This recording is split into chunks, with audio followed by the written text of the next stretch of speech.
everyone. Welcome to Sam's Summaries.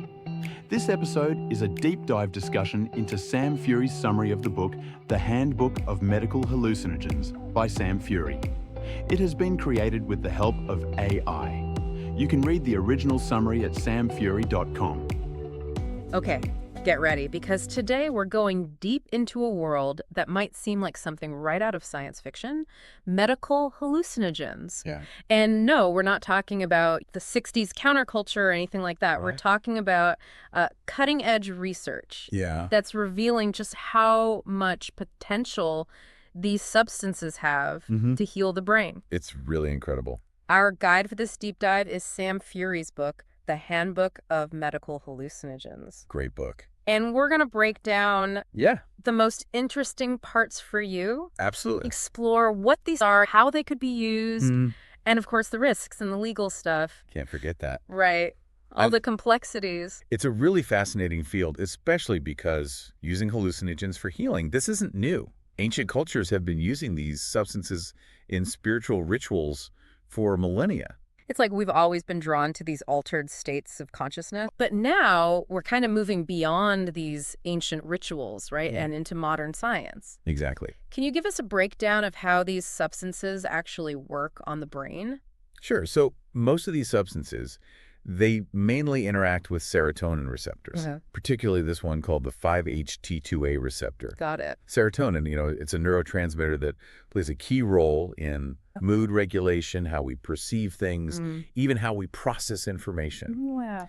And by acting on these receptors, hallucinogens can create a cascade of effects Interesting. that really alter our perception of reality. So it's not just about the trip itself. Right. It's about how these substances, Yeah, combined with therapy, can create lasting change in the brain. exactly. Yeah, Fury's book covers a lot of different hallucinogens. he does. Let's start with one that's been in the news lately, psilocybin, the active compound in magic mushrooms. Right. What's got everyone so excited about this one? Well, psilocybin is showing real promise in treating things like depression, addiction, even cases where traditional treatments haven't worked. Some studies have shown incredible results. Really? Yeah, like individuals experiencing a major in their symptoms, sometimes even after just one dose. One dose. That's amazing. It's pretty incredible. Is there any insight into how that even works? Well, Is it permanent? it's not fully understood yet, Okay. but research suggests that psilocybin might promote what we call neuroplasticity, Okay. which is basically the brain's ability to change and form new connections. So like rewiring the brain. In a way, yeah. That's incredible. It might also help to reset certain brain circuits that are involved in mood regulation and habitual patterns of thinking. That's fascinating. So it's like breaking those negative patterns. Yeah, exactly. But before our listeners all run out to find mushrooms, Right. there's a big caveat, right? It is, yeah. Psilocybin is still a Schedule I drug in the U.S., Well, unfortunately, yeah. which means it's illegal. It is, yeah. So even though there's this promising research, accessing psilocybin for therapeutic use is super restricted. Yes, very restricted. This highlights how much we need more research Absolutely. and advocacy to change these laws. Exactly. Okay, let's move on to another substance with a little bit of a controversial history. Sure. LSD. LSD. Back in the 60s. Right. It was all associated with the counterculture movement. Yeah, definitely. But now scientists are revisiting its potential to treat things like anxiety, cluster headaches. Interesting. It seems like LSD works differently than, say, psilocybin. Yeah, it does. Is that right?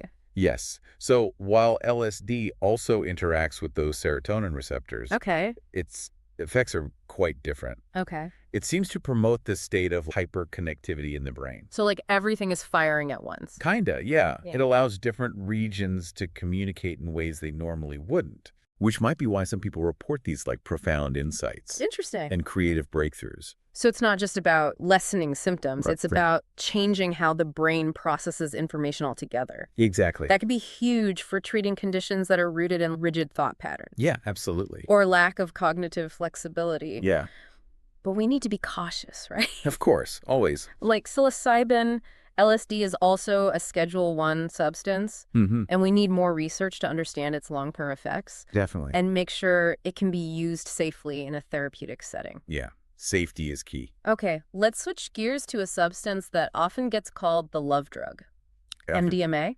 MDMA. It might surprise people to know that MDMA is being studied for its potential to Yeah. treat PTSD. It is. which seems a little counterintuitive. It does, doesn't it? How could a drug associated with euphoria help with trauma? Well, it might seem strange, but MDMA's ability to foster feelings of empathy, connection, and safety can be really valuable in therapy. So it's not about erasing the trauma. No, It's about making a safe space for someone to process those emotions. exactly. Can you elaborate on how that might actually work? Sure, so imagine someone with PTSD Okay. who's having trouble accessing and processing their traumatic memories. Right. MDMA can lower their defenses and fear response, Interesting. allowing them to revisit those memories, Okay. but with less emotional overwhelm. So it's like taking the edge off a bit. In a way, yeah, and with more self-compassion. Oh, It can also strengthen the relationship between the patient and the therapist, okay. so the patient feels safer and more connected. That's incredible. They're pretty powerful. It's like MDMA provides a bridge Yeah. to those painful memories, Mhm. allowing for a gentler approach to processing the trauma. Exactly. But MDMA, I'm guessing, also falls into that Schedule 1 category. Sadly, it does. And it's really important to emphasize that while MDMA shows a lot of promise, Yeah. it also has risks. Right. Like all of these substances, Mhm. it needs to be used very responsibly Yeah. under the guidance of trained professionals. Okay, let's talk about a substance that some people might find surprising. Okay.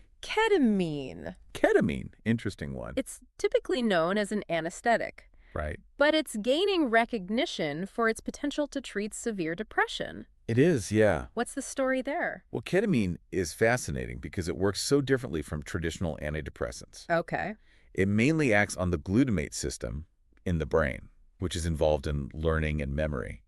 It seems to interrupt those really negative thought patterns Oh, interesting. and create a window Okay. for new, more positive connections to form. And what's even more remarkable is Yeah. ketamine's effects are felt really quickly, sometimes within hours, That's incredible. which is a big difference compared to traditional antidepressants that can take Right. weeks or even months. So for someone who's really struggling, Yeah, ketamine could be like a lifeline, absolutely. a chance to break free from that despair. It can be very powerful. But it's not like a permanent fix, is it?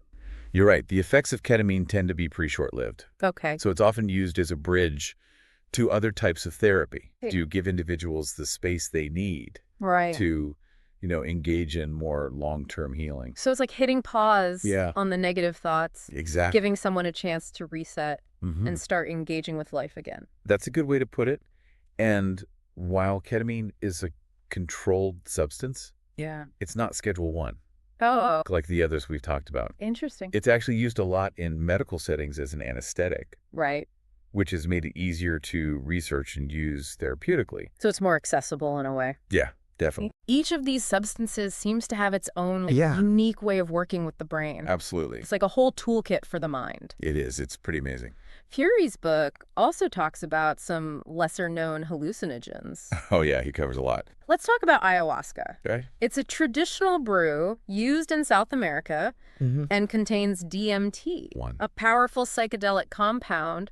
What's the thinking on ayahuasca's potential for therapy? Well, ayahuasca is interesting because it often creates these really intense and emotionally charged experiences. Okay. People report profound insights into their lives, a sense of connection with everything, Yeah. and even encounters with mystical beings or entities. Real. Some people believe these experiences can lead to really deep healing Okay. and spiritual growth. It's almost like a Yeah. fast track to spiritual awakening. You could say that, but I Not- imagine it's not for everyone. Are there risks with ayahuasca? Definitely. Ayahuasca ceremonies. Yeah. They can be physically and emotionally challenging. Okay. The brew itself can cause, vomiting, Wow. diarrhea, and Yeah. the psychological effects can be overwhelming. I can imagine. It's really important Yeah. to participate in these ceremonies with experienced guides Right. and in a safe and supportive environment. So it seems like there's this recurring theme that even though these substances have this potential for healing, there's also the legal stuff and safety concerns. Absolutely. So responsible use is really important. It's paramount. It's not about just saying, hey, everyone should have access to this. No. It's about recognizing that these are really powerful tools Yeah. that need to be handled with care and respect. Exactly. And a good understanding of their risks and benefits. Okay, let's talk about ibogaine. Ibogaine. Okay. It comes from the root bark of an African shrub. Right. It's got a long history of use in rituals, But recently, it's gotten attention for its potential in treating opioid addiction. It has, yeah. Ibogaine is unique because it has this like dual action. Okay. It seems to interrupt those physical and psychological patterns of addiction. So it helps with withdrawal? Yeah, it reduces cravings, but it also seems to bring about this deep introspective state Interesting. where people can confront the underlying reasons for their addiction. So it's not just about the physical dependence, it's Wow. about addressing the root cause of the addiction. Yeah, like any trauma or emotional pain that might be there. That's a much more holistic approach to addiction. It is. It's very interesting, but with something this strong, Yeah, I imagine there are some serious risks. there must be. Yeah, ibogaine can have some big effects on the heart. Okay. And it's really important that it's given in a controlled medical environment Right. with proper monitoring. And unfortunately, Yeah. ibogaine is also a Schedule I substance. Which makes it hard to study. Yeah, research and access are really difficult. It's really a shame that these laws It is. are preventing research into something that could save lives. Especially with the opioid crisis we have. Right, It's exactly. a real problem. Okay, let's move on to mescaline. Mescaline. It's the psychoactive compound in the peyote cactus. Right, a classic one. And has a long history of use in indigenous cultures. Yeah, deep roots. What makes mescaline different from the others? Well, mescaline is known for producing these really vivid and often beautiful visual hallucinations. Okay. It can also cause euphoria, a heightened awareness of nature, Interesting. and a deep introspective state. So it's kind of like an artist's palette for exploring the mind. Yeah, that's a great way to put it, and like the others. Yeah. Mescaline is being studied for its potential in treating things like Okay. addiction, anxiety, even cluster headaches. This is all really fascinating, but Yeah. we've talked about the risks of each substance. Mm-hmm. Is there any sense of which is the most dangerous? That's a really tough question. Yeah. Because the risks can change depending on the person, Right. the dose, the setting, any underlying health conditions. So many factors. Exactly. It's important to remember that all of these are powerful Right. and should be treated with respect. It's not about ranking them. No. It's about being cautious with each one Yeah. and realizing there's no such thing as a safe psychedelic. Right. It's about reducing harm and making smart choices. Okay, let's talk about a real outlier. Okay. Salvinorin A, Salvinorin A, interesting one. the active ingredient in Salvia divinorum. Right. From Mexico. Salvia is known for producing some really intense but short hallucinations. Yeah, very short. What makes Salvinorin A so different Mhm. is it works on a completely different system in the brain Oh, wow. compared to the other hallucinogens. Interesting. It interacts with the brain's pain and reward pathways. So it's not working on serotonin? No, it's not. That's fascinating. It's a potent kappa opioid receptor agonist. Okay, so what does that mean for its potential in therapy? Researchers are looking into it as a pain reliever, Okay. particularly for chronic pain that doesn't respond to other treatments. It's also being investigated for addiction and mental health disorders. So it's got a wide range of potential uses. Yeah, it does, but Yeah. given its reputation for intense effects, Right, how can it be used safely in therapy? right. That's the challenge. Its effects are so quick and strong. Even small changes in the dose can create completely different experiences. So it's really hard to control. It is. You really need precise dosing Yeah. and a deep understanding of how it works. Okay, let's wrap up our exploration of these hallucinogens Okay. with a group of substances called 2CB Right. and other phenethylamines. These are often called designer psychedelics. Why is that? Well, because they were originally made in the lab. Oh, okay. Some of them, like 2CB, have effects that are similar to LSD and MDMA. So like a mix of both. Yeah, they produce hallucinations and also empathy and emotional openness. Like a hybrid psychedelic. Yeah, exactly. And what are they being studied for? They're being explored for treating anxiety, depression, even those cluster Mm. headaches we talked about. So lots of potential there. Yeah, there is. But it's important to remember, Yeah. research on these is still pretty new. We've covered so much, Yeah. from the well-known to the more obscure. Yeah. What's really fascinating is that each of these substances seems to have its own unique way of interacting with the brain. Absolutely. It's like a whole orchestra of possibilities. Yeah.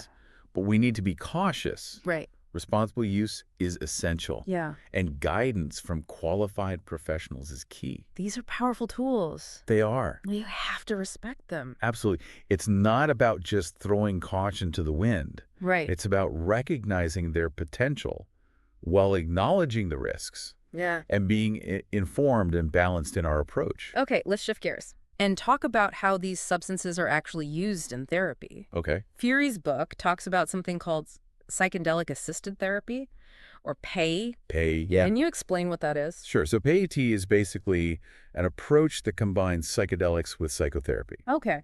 It's not about just taking a drug and hoping for the best. Right. It's about using them very intentionally to help with healing and growth. So it's not just about tripping, it's about integrating that experience into a therapeutic framework. Exactly. How does that actually work? So PAY typically involves 3 phases. Okay. First is preparation. Okay. The therapist and the client build a relationship. Got it. Talk about what they want to achieve, any worries they might have. So there's a lot of prep work before even starting. Yeah, you need that safe container for the journey. What happens during the session itself? Well, the client gets a specific dose of the psychedelic in a safe and comfortable setting. The therapist is there the whole time, providing support as the client goes through those altered states. That must be pretty intense. It can be. What does the therapist actually do during that? They're there to make the client feel safe and supported. They help them process emotions and understand any insights they have. So they're like a guide. Exactly. The setting is important too. Usually calm in with soft lighting, comfortable furniture, Right. maybe some music. It's like creating the sanctuary Yeah, you could say for inner exploration. the goal is to create a space where they can face their emotions, maybe access repressed memories, gain insights without feeling judged. So what happens after the session? That's where the third phase comes in, integration therapy. Okay. The client and therapist work together Okay. to understand the experience, Mm-hmm. make sense of any insights, Yeah. and apply them to their everyday lives. So it's about making those insights stick. Exactly. The experience can be a catalyst, but therapy is what makes it last. Yeah. It's bridging the gap between the extraordinary and the ordinary. Yeah, between the mystical and the everyday. Okay, so why is there so much interest in PAT-T? Well, for one thing, Yeah. people are starting to realize that traditional mental health treatments don't work for everyone. Right, like antidepressants? Exactly. They work for some, Yeah. but not everyone. And they often have side effects. So for those people, PAT could offer a new way forward, They could. addressing the root causes instead of masking symptoms. Precisely. PAT is seen as a potential game changer for those who haven't found relief with traditional methods. So we're moving from managing the illness to radical healing and growth. That's the idea. But this is still a pretty new field. It is, yeah. What are some challenges or ethical things to think about?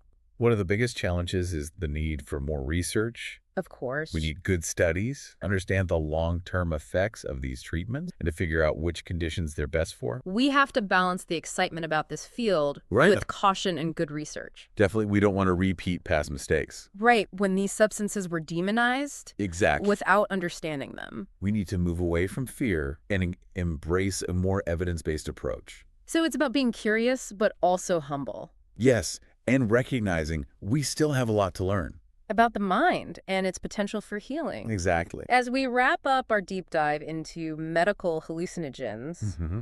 we want to leave you with a sense of hope, Yeah. but also a sense of responsibility. These substances hold incredible potential, Right. but we need to respect them. Thanks for tuning in to Sam's Summaries. If you found this episode useful, let us know with a like, follow, and share. Also, if you haven't already, be sure to visit samfury.com to get free access to all of Sam's original summaries. You can also get any of Sam's books and other exclusive content. It's all completely free at samfury.com.